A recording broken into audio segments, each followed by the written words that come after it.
ስሜ የአምላክ ጥበቡ እባላለሁ። የባለቤቴ ስም ሄለን ገዛኸኝ ትባላለች። እዚህ ከፊታችሁ የተቀመጥነው ዛሬ የህይወት ምስክርነታችንን እግዚአብሔር ምን አይነት ድንቅ በህይወታችን ድንቅ ለውጥ እንዳመጣና ህይወታችን ላይ ምን አይነት ታምራትን እንዳደረገ ልንመሰክር በፊታችሁ ቆመናል። የእግዚአብሔር ስም የተባረከ ይሁን። እዚህ ቤተክርስቲያን እንድመጣ ካደረገኝ ዋናውና አንደኛው ነገር በጣም ትልቅ ረሃብ ላይ ነበርኩኝ። 2011 ላይ መልካም ወጣት ሄጄ ከመጣው በኋላ ትልቅ ረሃብ ነበር ህይወቴ ላይ ማለት ነው። በቃ በጣም ማለት ቃሉን ማወቅ የእግዚአብሔርን ነገር ማወቅ በጣም ከዛ በፊት ግን ህይወቴ በቃ ማለት ጥሩ ህይወት ላይ አልነበርኩም። ከባድ ህይወት ውስጥ ነበርኩኝ። ከዛ ትልቅ ረሃብ ላይ ነበርኩኝ። ከዛ የሆነ ከስራ ስወጣ በዚህ ጋር ሳልፍ ቢንጋ ሆኜ የአፖስትልን ባነር አየሁትኝ። ተሻግሮ እዚህ ጋር ባነር ይለጠፍ ነበር እዚያው ባጃጆቹ የሚቆሙበት ጋር ማለት ነው። እና እሱም ባነር አይቼ ዝም ብዬ ባነሩን እየተከተልኩኝ የሆነ ሰው ጠየቁና አቅጣጫውን ነገረኝ። ገባው የሆነ ሮብ ቀን ማታ ነበር። ከዛ ገባው ተካፍዬ ሄድኩኝ።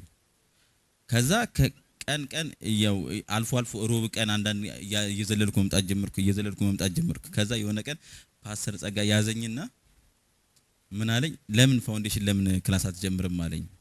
ከዛ ወዲያውኑ ፋውንዴሽን ክላስ ጀመርኩኝ፣ ተመዘገብኩኝ። ከዛ ከየሆነ ቀን በኋላ አፖስትል ነበር፣ በአጋጣሚ ደግሞ አፖስትል ነበር የማክሰኞን ክላስ ሊያስተምር ሲዘጋጅ የነበረው። ኢየሱስ ጌታ ነው። ከዛ በቃ ፋውንዴሽን እየተማርኩኝ በቃ ህይወቴ በቃ 390 ዲግሪ ነው የተቀየረው። በጣም ከባድ ለውጥ ነው ያመጣሁት ማለት ነው። እየተማርኩኝ በሳምንት እዚህ ከመምጣቴ በፊት በሳምንት አንድ ቀን ነበር፣ እሱንም እሁድ ቸርች የምንሄድ የነበረው ማለት ነው። እሁድ የምንሄደው በሳምንት አንድ ቀን ነበር። ከዛ በሳምንት አንድ ቀን ነበር የምንሄድ የነበረው። እዚህ እየተማርኩ ህይወቴ በጣም ማለት ትምህርቱ እየተመቸኝ ያለብኝ የህይወቴ ለውጥ ራሴ ላይ እንትን እያልኩት እያየሁት በቃ ማለት ለራሴ ሁላ ግራ ገባ። ኢቭን ኢፍ ከኔ አልፎ እሷን ሁላ ግራ ገባት ማለት ነው። እና ኦን ታይም ቸርች ነኝ በቃ ማለት ፋውንዴሽን እየተማርኩኝ የሆነ ግማሽ ላይ ሰኞ ጧት ሄዳለሁ። ከዛም በኋላ መሀል ላይ ደግሞ የብስለት ክላስ ተብለን ደግሞ የብስለት ክላስ መማር ጀመርኩ። ከዛ ሮብ መምጣት ጀመርኩኝ። ከዛ በቃ በሳምንት ውስጥ አንድ ቀን ነው ሁለት ቀን ነው በቃ ቸርች ማልሄድበት ቀን ማለት ነው። ከዛ የዛን ሰዓት ደግሞ እሷ አትመጣም ነበር ቸርች እና ቸርች አትመጣም ነበር። ሌላ ቸርች ነበር ጆይን የምታደርግ የነበረው ማለት ነው። ከዛ በጣም በተደጋጋሚ እኔ መምጣት ስጀምር እንዴ አንተ ምንድነው ቸርች የምትለው ትለኛለች ማለት ነው። በጌታ ስም መገሰጽ ጀምር። ምንድነው ቸርች የምትለው አንተ ጧት ቸርች ለቤተሰብ ለልጆች ጊዜ አትሰጥም እንዴ ትለኛለች። እኔ በዛን ሰዓት ላይ እኔ ማለት ገና ይሄ ስላልተዋድኩትኝ መልሱን ለመስጠት አልቻልኩም ነበር ለዛ ነገር ማለት ነው። ከዛ ዝም ብዬ እኔ ቀጥታ በቃ ማለት በራሴ ነው ደፍሬ የሚሄደው። ከዛ እየተማርን በመሃል ላይ ስለ ልሳን በጣም ከዚህ በፊት ልሳንን በጣም መሙላት በጣም እጓጓ ነበር፣ በጣም ናፍቆቴ። ከዛ ስለ ልሳን መማር ጀመር። የልሳን ቀን እሱ አይደለም ያስተማረን አገልግሎት ነበረበትና ፓስተር ጸጋ ነበር ያስተማረን ማለት ስለ ልሳን። ከዛ የዛን ቀን ተሞላን ሄድኩኝ። ከዛ የዛን ቀን በቃ ማለት አላወራሁትም፣ ያው ፍርሃቱም ነበር። ከዛ ከቀን አወራዋለሁ ለካ መንገድ ላይ ሲሄድ ወደ ቤት ስገባ በኃይል ማለት ውጪ ትንሽ ፈራ ነበር። እቤት ስገባ እየጮኩ በልሳን ማውራት ጀመርኩ። ኧረ አንተ እንዴ ኧረ ልሳን እኮ ሲናገሩ የሚያምርባቸው ሰዎች አሉ፣ አንተ ለኮ አያምርብም ትለኛለች ማለት ነው።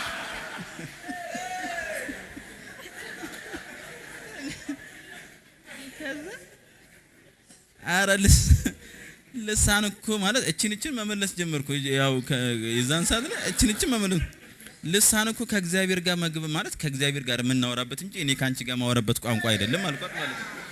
ከዛ በቃ ማለት የዛን ሰዓት እኔ ማለት ያኔ ከዛ በፊት ስታወራኝ መመልሰው ነገር የለኝም። ይሄ በቃ የተደረገልኝን ነገር በቃ ሁኔቴ በቃ ድርጊቴ ወይ ደግሞ ያለውበት ነገር ይመስክርላት እያልኩኝ መልስ አልሰጥም ነበር። ከዛ በቃ በጣም እንትን እያልኩኝ ይሄን ነገር በቃ ግራ እየተጋባው መጣሁ። ከዛ መጨረሻ ላይ የሆነ ቀን ምን አደረኩኝ፣ በሳምንት አንድ ቀን ቀስ እያልኩኝ እያሳመንኳት በሳምንት አንድ ቀን ምን ማድረግ ጀመርኩኝ፣ አንድ የተማርነው ፋውንዴሽን ትምህርትም ማለት ነው ማስተማር ጀመርኩኝ። አንድ እያደረኩኝ ማለት ነው ማስተማር ጀመርኩ። ወረቀትና ደፍተር ያዢ በቃ ህግ ነው ማደርግብሽ፣ እንደውም ካሁን በኋላ ትማሪያለሽ ብያት አስቀምጫት ማስተማር ጀመርኩ። ከዛም በኋላ የሆነ ግማሽ አካባቢ ላይ ምዕራፍ ማነው ትምህርት አንድን ግማሽ ላይ እንደደረስኩኝ ምን አደረከኝ? እሷም ወደ እኔ ጋር ጆይን ማድረግ ጀመረች። በቃ ማለት እንዴት ነው መንፈሱ እየተግባባች መጣች እና እንትን ማድረግ ጀመረች። በቃ አሁን ጆይን ለማድረግ ፈለገች። ከዛ የሮቡን እሺ ብትችይ እንኳን የሮቡንና ወይ የአርቡን ጧት ነው እንሂድ አልኳትኝ። ከዛ የአርቡን መምጣት ጀመረች፣ የሮቡንም ጀስት እንደዛው መምጣት ጀመረች። ከዛ ህይወታችን ላይ በቃ ልክ ከዛ በፊት እዚህ ቸርች ከመምጣታችን በፊት ቢያንስ እዚህ ቸርች እኔ መጥቼ ጆይን ከማድረጌ በፊት ማለት ነው ህይወታችን በቃ የትዳራችን ጉዳይ የማይታሰብ የማይወራ ነው። ፋይናንሻል ብትሉ በቃ ስፒሪቹዋል ብትሉ በጣም ስትራግል የበዛበት ህይወት ውስጥ ነበርን። በጣም በቃ የሆነ ነገር የሆነ ቀዳዳ ባየች ቁጥር እኔም የሆነ ቀዳዳ ባየው ቁጥር ማለት ነው በቃ ቤት ውስጥ ሰላም የለንም። በቃ እንጣላለን። በቃ በቀን ውስጥ ቋሚ ፕሮግራም አለን የምንጣላበት ማለት ነው። ሲሪየስ በእውነት የምንጣላበት ቋሚ ፕሮግራም አለን። በቃ የሆነ ጽፈን ያስቀመጥነው ነው የሚመስለው ማለት ነው። በዚህ ሰዓት 6 ሰዓት ሻርፕ 6 ሰዓት የምንጣላ ከሆነ ሻርፕ 6 ሰዓት ኔክስት ታይም ሻርፕ 6 ሰዓት ጸባለ በቃ። ከዛ ያ ነገር የማይበርድ ምናምን አይነት ነገር ከሆነ ምንድነው እሷም እንደምታደርገው ባባን ይዛው ወደ እናቷ ጋር ትሄዳለች። እና በቃ ይሄ ነገር በጣም ስትራግል አደረገን። ከዛ የሆነ ሰዓት እንዲሁም ማለት ነው ጨርሶ ማለት ነው በቃ በጣም ኃይለኛ ከባድ የሆነ ጸብ ተፈጠረ። እዚህ ቸርች ከመምጣታችን በፊት ነው የማወራው። ከባድ ጸብ ማለት ነው በቃ እቃ ምናምን ነገር በቃ እኔ የለውም ስራ ሆኜ በቃ ሄዳለሁ ምናምን ነገር ብላ እቃ ምናምን ነገር ጭና ልጁን ይዛው ምናምን ባርኪን ዱዱ ከመምጣቷ በፊት ማለት ነው ይዛው ሄደች። በቃ እቃ ምናምን ነገር ጭና በቃ ለመጨረሻ ላንተያይ ማለት ነው። ከዛ የመጨረሻ ጊዜ እንደዛ ከሆነ በኋላ በጣም አስትራግል ሆንኩኝ። ከዛ በኋላ ነው እዚህ ቸርች መምጣት ጆይን ማድረግ የጀመርኩት ማለት ነው። ከዛ በኋላ ነው ጆይን ማድረግ ጀመርኩ። እዚህ እያደረኩኝ ምን ሆነ? ከዛም በኋላ ምን አይነት ነገር ተፈጠረ? ልክ የህይወት እንትን ለውጥ ሲመጣ ምን ማድረግ ጀመርኩ? እኔ እየተለወጥኩ ስመጣ ምን አይነት ነገር ማድረግ ጀመርኩ? እየሄድኩኝ ማየት ጀመርኩኝ። አላያቸውም ነበር። ምን ማድረግ ጀመርኩ? ማየት ጀመርኩኝ እየሄድኩ ማለት ነው እዛ። ከዛ እነሱ ማየት ጀመርኩኝ። አብረን ማን ነው ይዣቸው እየወጣው አንዳንድ ጊዜ በቃ እራት እንበላለን ምናምን ነገር እና ከዛ መሳሳብ ጀመርም ማለት ነው። እንደ አዲስ ጀመርም ማለት ነው። ከዛ በኋላ እንደዛ ሆነ። ከሆነ ጊዜ በኋላ ላይ በእውነት ነው የምላችሁ እግዚአብሔር ምስክሬ በሰፈር የኛን ህይወት እንደዚህ ተመልሶ አብረው እንደዚህ ይሆናሉ ብሎ የሚጠብቅ የለም። ምክንያቱም በእውነት የነበረው እንትን ሰፈር እስከሚሰማ በቃ እዛ ጋር የነበረው ጫጫታ የነበረው ግርግር እሷ የሄደች ቀን በጣም ከባድ ነገር ነበርና አንደኛ ሰይጣን የሚጠባበቀው እሷን ከኔ ለይቶ እኔን ወደ ትናንትና ማንነቴ ሊመልሰኝ ነበር። ትናንትና ወደ ነበርኩበት ህይወት እኔ ትናንትና መጠጣት፣ መቃም፣ ማጨስ በጣም የሚያስጠላ ህይወት ውስጥ ነበርኩኝ። እግዚአብሔር ነው ከዛው ለነገር ታድጎኝ ያወጣኝ ማለት ነው። ግን ለውጤን ሚያዜን ልክ ወደ ለውጤ መምጣቴ ሲያቅ ማለት ነው እሷን በቃ ያንን ነገር ቻሌንጅ ሊያደርግ ሞከረ ማለት ነው። ነገር ግን አልቻለም፣ አልተሳካለትም። ኢየሱስ ጌታ ነው። ከዛ እንደዛ ሆነ። ሄደች በቃ ማለት ከሄደች በኋላ በቃ ማለት በጣም አይታሰብም በቃ ትመለሳለች ብሎ በእውነት እኔ በቃ እኔ ተስፋ ቆርጫለሁ። ምን እንዳደረኩት በቃ ለእግዚአብሔር ሰጠሁት። ምን አደረኩኝ? ትናንትና የነበረኝን ትውስታ ለመርሳት ብዬ ትናንትና ስንኖርበት የነበረውን ሰፈር ትቼው እሱን ሰርትቼ ሌላ ዝም ብሎ ቤት ተከራይቼ መኖር ጀመርኩ ማለት ነው። ማየት እሷም ስትለኝ የነበረው በቃ ከዛ አሁን ካለንበት ነገር ወተን ለምን ሌላ ቦታ አንገባም አይነት ነገር ነበር ስትለኝ የነበረው። እንደዛ ስትለኝ በቃ ልክ እሷ ከሄደች በኋላ ከሆነ ጊዜ በኋላ ላይ ምን አደረኩኝ? መጥቼ እንደዛ መኖር ጀመርኩ ማለት ብቻዬን መኖር ጀመርኩ። እሷም እዛ እናቷ ጋር ነበረች። ከዛ እኔ ምን ማድረግ እንዳልኳችሁ ከዛ በኋላ ነው በቃ ጆይን ማድረግ የጀመርኩት እዚህ ቸርች ማለት ነው። ከዛ ረሃብ መጣ። በቃ በጣም ነው እግዚአብሔርን ቃል መስማት የምፈልገው። በጣም እራባለሁ፣ እመጣለሁ፣ እዚህ እሰማለሁ፣ እማራለሁ። ከዛ የሆነ ቀን እንዳልኩት እዚህ እንትን ተማርኩ፣ ፋውንዴሽን ተማርኩ፣ ለውጥ መጣ። ከዛ እሷ የሆነ ቀን በምን አይነት ሁኔታ እንደሆነ አላውቅም ወደ ቤት መምጣት ፈልጋለሁ አለችኝ። የምርሽን? አዎ። አንድም ልቤ አላመነተም። በቃ እሺ ብያት አስገባዋት ማለት ነው። እኔ ጋር መጣች፣ ተመልሳ መጣች። ይሁን እንደመጣት አሁን እና እስቲ በቃ ክብር ለኢየሱስ ይሁን። አሜን። ምናልባት የእሱ ህይወት ላይ የመጣውን ለውጥ ከዚህ በፊት የነበረውን እስቲ ከእሷ ደግሞ በደንብ ትንገረን። የእግዚአብሔር ስም የተባረከ ይሁን። ዛሬ ላይ እንደዚህ እዚህ ጋር ቁጭ ብለን ለመመስከር ያበቃን ጌታ ስሙ ይባረክ። አመሰግነዋለሁ። እዚህ ቸርች ከመምጣታችን በፊት እሱም ከመምጣቱ በፊት በጣም ሱስ ውስጥ ነበረ፣ የተለያየ ነገር ውስጥ ነበረ። በዛ ውስጥ ብዙ ዋጋ ከፍለናልና መልካም ወጣት ሄደ መጣ። ከመጣም በኋላ ብዙ ዋጋ ነበረው፣ ግን ተወ፣ ሱሱን ተወ። ግን ሱሱን ትቶ የለም ቤት ውስጥ ማለት ትዳር እንዴት እንደሚመራ ልጆች እንዴት እንትን እንደሚሉ አያውቀውም ነበርና ተጣላን። እንደውም ከዛ በፊት ስንጣላ እኔ ሳምንት ምናምን ቆይተን በቃ እንታረቃለን። ተጣላን 7 ወር 8 ወር ሆነን ተለያይተን ማለት ነው። በቃ የመጨረሻ ተለያይተን ቤተሰብም ተስፋ ቆርጦ በቃ ተለያይተናል። ከዛ አንድ ቀን ከስራ ስወጣ ለዚህ ጋር ባነራየው እዚህ ገባ ተማረ። የዛን ቀን ምን እንደተማረ አላቅም። ወደ ቤት ገብቼ አለ ሌሊቱን ሙሉ ሳለቅስ አደርኩ አለ። ሚስቴ መልስልኝ ጌታ ሆይ ብዬ ሳለቅስ አደርኩ አለ።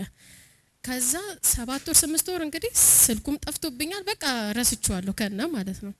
ከዛ ይዛለታ በማግስቱ ሐሙስ ወደ ስራ እየገባሁ ስልኩን ደወለልኝ ስልኬ ላይ ማለት ነው። ከዛ በኋላ አላመንኩም። አወራውትኝና ወደ ስራ ገባሁ። ከስራ ስመለስ እቤት መተዋል። ማዘርም በቃ እንደውም ከዚህ በኋላ አይሆንም ምናምን ነገር ብላለች ማለት ነውና አወራውትኝ። ግን አሁን ብታረቅ ራሱ አሁን ማዘር እንዴት እሺ ትለኛለች ምናምን ያልኩ የማዘር ነገር እያስጨነቀኝ ከስራ ወጥቼ ሲሄድ እሱ ማዘሩ በቃ የቤተክርስቲያን ሽማግሌዎች ምናምን ሆኖ ቤት አሉ። ከዛ እኔ አይ አልኩኝ ስል አይ ማለት አለች ማዘር ራሷ ማለት ነው። በቃ የልጅሽ አባት ነው አብረሽ ኑሪ ምናምን ነገር አለች። እሺ ብለን ከዛ ተታረቀን ማለት ነው። ከተታረቀን በኋላ እሱ ሮብ እዚህ ይመጣል ቸርች። እኔ እዛው በፊት እንትን የምንልበት ነው የሚሄደው። ሮብ ቸርች ይመጣና እኔ እኮ እዛ ቸርች ሂጂ እንደዚህ ተምሬ እንደዚህ ጸልዬ ነው የተመለሽው ሮብ ሂጂ ያለኝ ማለት ነው።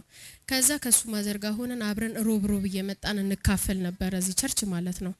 ከዛ ያው አንድ ሮብ ነው የምንካፈለው፣ ሌላውን ቀን ግን አንድ እሁድ ነው ቸርች የሚሄደው። ከዛ በኋላ በቃ ማለት ህይወቴ ላይ በቃ በጣም የሚያስጠላ ነገር ነው። ጧት ስነሳ በጣም ተነጫንጬ የሆነ ነገር ሆኜ ነው የምነሳው ማለት ነው። በዛ ላይ ቤት ውስጥ የሆነ ነገር ከጎደለ በቃ እንዴት ነው በቃ ጭንቅ ነው ምለው ማለት ነው። ከዛ እሱ እዚህ የተማረ መጨረሻ ላይ እንደውም ፋውንዴሽን ተምሮ ጨረሰ እና ሁለት ዓለም ላይ ነበርኩኝ። እሁድ ቸርች ሲሄድ በቃ ዛ መንፈሳዊ ሆኜ አምልኬ ምን ብዬ ልክ ቤት ስገባ ያለው ችግር እንደዚህ ሲታየኝ በቃ ረሷል ያንንና ወደ ሌላ ነገር ውስጥ ነው የምገባው ወዲያው ማለት ነው። ከዛ በኋላ እሱ የሆነ ነገር ያወራል። ይሄ እኮ እንደዚህ ነው አንተ ዝም ብለህ ሁሉ ነገር መንፈሳዊ አታርግ እስቲ፣ የኛው ደግሞ ቤት ነው ያ ቸርች ነው ምናምን እለዋለሁ ማለት ነው። ከዛ በኋላ እሱ ደግሞ ሁሉም እንዴ ሁለት እኮ ዓለም የለም አንድ ዓለም ነው የምንኖረው ምናምን እኔ አይገባኝም በቃ ይሄ ነገር እለዋለሁ። ሁሉን ነገር በቃ መንፈሳዊ አታርገው ምናምን ነገር እለዋለሁ ማለት ነው። ከዛ መጨረሻ ላይ ሰኞም ቸርች ነው ማክሰኞም በቃ ሁሌ ቸርች ነው፣ ሳምንቱን ሙሉ ቸርች ነው። እቤት ውስጥ የሚያወራው ነገር ሌላ ነገር ነው። በቃ መግባባት አቃተን ማለት ነው። ከዛ በኋላ መጨረሻ ላይ ፋውንዴሽን ሁለተኛ ልጄ ነው ልጄ 3 ወር ነበርኩኝና ፋውንዴሽን አልቋል፣ አዲስ ፋውንዴሽን እየተጀመረ ነው ትማሪያለሽ አለኝ። ከዛ አዎ እማራለሁ አልኩትኝ። አስመዘገበኝ። ከዛ በፊት እንትን አለ ስራ ቆመና በቃ ሲገኝ ይሰራል ሳይገኝ ይቀመጣል። ከዛ የሌለ ጭንቅ ውስጥ ገባው ማለት ነው። እኔ ያኮ በወር የሚመጣው ደሞዝ እኮ ገዝቼ ወይ ዱቤ ገባበታለሁ መሀል ላይ አላደርስ ምናምን ብሎኝ ማለት ነው። ከዛ ጭራሽ ጨነቀኝ ማለት ነው። እንዴ ስራ ታቆማለህ አንተ ምናምን ነገር ብዬ ከዛ ቤተሰብ ሁሉ ስራ መፈለግ ጀመረ ለሱ ማለት ነው። ከዛ እዚህ ፋውንዴሽን እየተማርኩ ትምህርት አንድን ጨርሰን እንትን ስል ከዛ የሆነ ቀን ላይ ከቴጋ እያወራን እዚህ ፋውንዴሽን ምንማረውን እያወራን እየሄድን የሆነ ነገር ገባኝ። በቃ ምኖረው ለካ እግዚአብሔር ነው እንጂ የሚያኖረው እኔ እንደዚህ ስላልኩኝ አይደለም ምናምን ብዬ ስለዛ ነገር እያወራን እየሄድን ስልክ ተደወለልኝና ለአምላክ ስራ ተገኝቶለታል ነገ ቶሎ ብሎ ሲቪውን ይዞ ሄድ ምናምን ሲባል ወይ አይሰራም አልኩኝ። ማለት የሁሉ ቀን እንደዚህ ተጨንቀሽ ስራ ፈልጉልኝ ያልሽ የነበርሽው ለምንድን ነው የማይሰራው? አይ በቃ አይሰራም፣ ስለሰራ አይደለም የምንኖረው እግዚአብሔር ነው የሚያኖረው። አንቺ የምሻል አይ በቃ አይሰራም። ለምን ከአገልግሎቱ ጋር ይምታታበታል።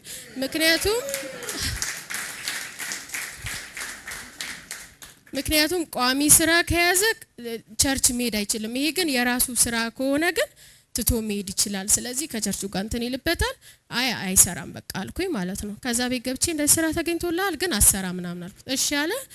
ከዛ በኋላ ግን እዳም ሳልገባ እኔ እንዴት እንደምኖርም ራሱ ሳላውቀው ነው እየኖርኩ ያለሁት ማለት እኔ በቃ ከፍ አልኩበት ከችግሩ በላይ ማለት ነው። እና አይታየኝም ቤት ውስጥ ያለው ነገር አልቋል እኮ የሆነ ነገር አልቋል፣ አረ አይታየኝም ማለት ነው ያ ነገር። ከዛ በኋላ ያንን የታክሲ እንኳን ባይኖረን ያኔ ዱዱ የ3 ወር ልጅ ነች፣ እንደዚህ አቅፈን እሷን በእግር እንመጣለን ማለት ነው። አንድ ቀን አንቀር፣ ዝናብ ቢሆን ፀሐይ ቢሆን አንቀርም እንመጣ ነበረ። ምክንያቱም በጣም ትልቅ ጥቅም ነበረ እየተጠቀምኩኝ የነበረው። ከፋውንዴሽኑን ባሻገር እዚህ ጋር ዳድ ቆሙ ሲያስተምር በትምህርት ውስጥ ሁሉ እኔ ነበረ ለካ እንደዚህ ብዬ ማለፍ እችላለሁ፣ ለካ እንደዚህ ይሆናል እያልኩኝ እኔ ነበር እንዳለ የሚያስተምረው የነበረው ማለት ነው።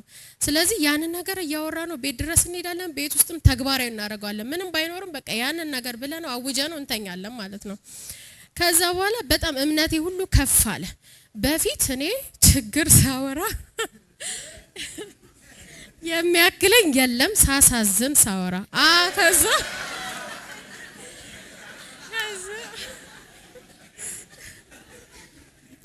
ከዛ ግን ማለት ነው ከዛ በፊት የሱት እዚህ ሆና ታያለች ኑሯችንን። ትንሽ የሆነ መጨቃጨቅ ከጀመረን በቃ ወደ ዱላ ወይ ምናምን ተቀይሯል ማለት ነው። ከዛ እዚህ ከመጣ ምናምን ጆይን ምናምን ካረግን በኋላ ተመልሳ ስትመጣ የሆነ ነገር እንጨቃጨቃለን እየጋለ ከሄደ አይ በቃ ተዋባ ይሄ ነገር በረከታችን ሊያዘገኝ ነው ተው በቃ አለዋለሁ ማለት ነው። ከዛ ወደ የሆነ ነገር ሲጠብቁኝ አባማ ምናምን እየተባባልን ነው ማለት ነው።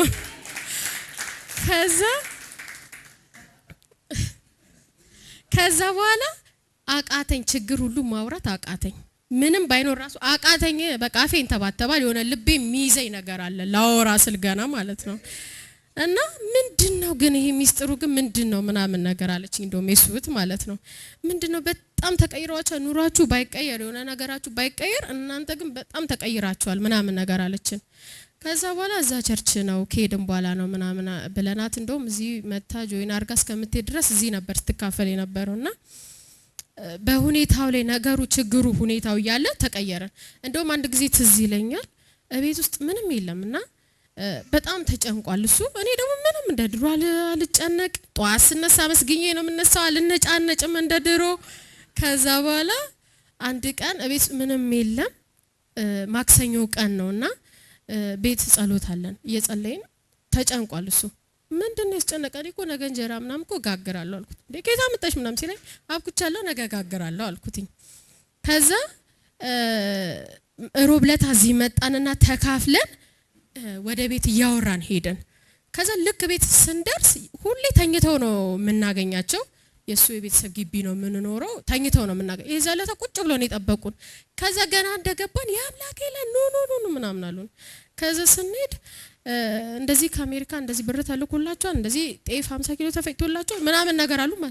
በአንዴ እንደዚህ ተሸክሞት ብቻውን አረ ላግዘ እያሉት ተሸክሞት ወደ ቤት መጣና ይሄ ያልሽው ነው አለና በቃ እምነቴ ከፍ አለ ማለት በቃ ችግር ማውራት ዝቅ ያደርጋል በሰው ፊት። ምንም ባይኖር ግን እግዚአብሔር እንደሚያኖር ካመንን በየትኛውም ሁኔታ ከፍ አድርጎ ያኖራል ማለት ነው።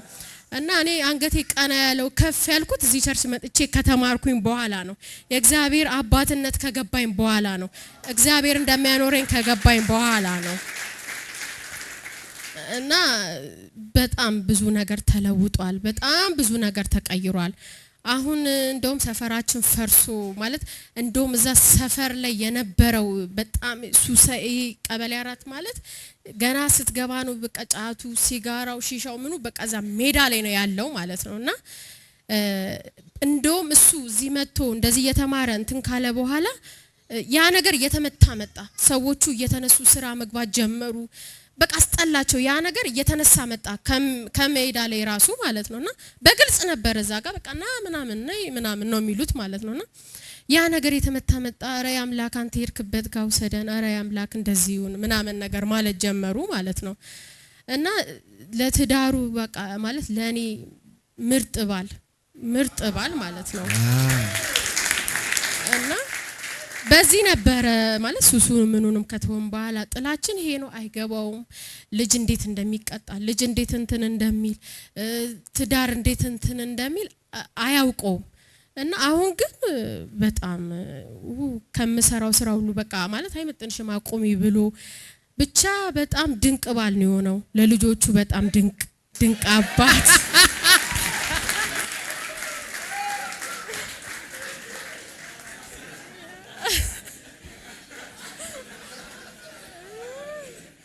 እና አሁን እኛ ቤት ያለው ሰላም ማንም ቤት የለም። በጣም ሰላም ነን። በጣም በቃ ሁሌ እንደዚህ ይሄ ነው ቤት ውስጥ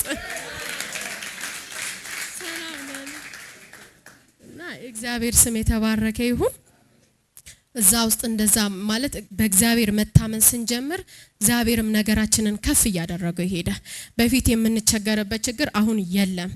የሆነ ማለት በችግሩ ያለ እንደሌለ ስትኖር እየሰመጠ ይሄዳል ችግሩ። ከዛ በኋላ እኛ ከፍ ማለት እንጀምራለን ማለት ነውና አንድ የተቸገርነውን ችግር ድጋሚ አንቸገረውም። በቃ ያ ፈተና ነው እናልፈዋለን። አሁን አልፈነው ትልቅ ሌቭል ላይ ነው ያለነው። በኑሯችንም በፋይናንስም ትልቅ ከፍታ ላይ ነው ያለነው ማለት ነው። እና እግዚአብሔር ስም የተባረከ ይሁን። እና እዚህ ቸርች ከመምጣቴ በፊት እኔ ባርኪ ብቻ ነበረ ልጄ ማለት ነውና ሁለተኛ ልጅም ቢብሎኝ ነበረ ማለት ነውና በጣም ብዙ ማለት እሷም 6 አመት ምናምን ያለን የወለድኩት ከ2 አመት ጀምሮ ፍላጎት ነበረ ግን ሊሆን አልቻለም ነበርና እዚህ ቸርች ከመጣ በኋላ ግን ይሄው ሁለተኛ ልጅ ሴት ልጅ ወልጃለሁ። እግዚአብሔር ማለት ነገሮቻችንን እያቀለለልን መጣ። እግዚአብሔር ማለት በጣም ማለት እግዚአብሔርን እኔ እንዳውቀው አሁን ምንም ነገር የሆነ ነገር ብፈልግ ተንበርክኬ ጸልያለሁ እንደሚሰጠኝ አምናለሁ ማለት ነው። እንደ ድሮ አልጉረመረምም፣ አልነጫነጭም። አመሰግናለሁ። በየትኛውም ሁኔታ ውስጥ ሆኜ እግዚአብሔርን ነው ዝም ብዬ ነው ማመሰግነው ማለት ነው። እና ሁኔታ እየተቀየረ ነው። ኑሮ ተቀይሯል። ብዙ ነገር ተቀይሯል። በእውነት በሰው ዘንድ እንኳን ብዙ ነገር ተቀይሯል። በጣም ብዙ ነገርና አመሰግናለሁኝ። እውነት አመሰግናለሁ። እዚህ ቸርች የጋበዘኝ ባለቤቴ ነው። አመሰግናለሁ ስለጋበዝከኝ። ዳድን አመሰግናለሁ። ፓስተር ፋውንዴሽን ስታስተምረን የነበረውን አመሰግናለሁ። ህይወታችን እንደዚህ እንዲቀየር ስላደረጋችሁ ፋውንዴሽን ትምህርት ደግሞ በጣም ድንቅ ነው። በጣም ድንቅ ማለት ነው። እሁድ ማለት እኔ አሁን ሮብ ብቻ ነበር እየመጣው መካፈለው። ያም አንድ ነገር ነው። ግን ደግሞ ፋውንዴሽን ስትማሩ የሚያስተምረው ትምህርት ጋር እየተዋዳችሁ ነው የምትሄዱት ማለት ነው። ፋውንዴሽን ላይ በጣም ትልቅ የምትሰሩት ነገር አለ። እኔ በጣም ብዙ ነገር ተሰርቻለሁ። በጣም እየሰማሁትኝ ነው ከኔ ጋር እያገናኘሁት የሆነ ነገሬን እየቀረፍኩኝ ነው የሚሄደው ማለት ነውና ዝም ብላችሁ ብቻ ፋውንዴሽን ሳትማሩ ዝም ብላችሁ እሁድ ወይ ሮብ መታችሁ የምትካፈሉ ፋውንዴሽን ተማሩ። በጣም ትልቅ ለውጥ ነው የሚያመጣው ማለት ነው። እዚህ ጋር ከምትማሩት ትምህርት ጋር መግባባት መገናኘት ትችላላችሁ ማለት ነውና ድንቅ ትምህርት ነው። እውነት ተጠቀሙበት ባይ ነኝ እኔ። አመሰግናለሁ።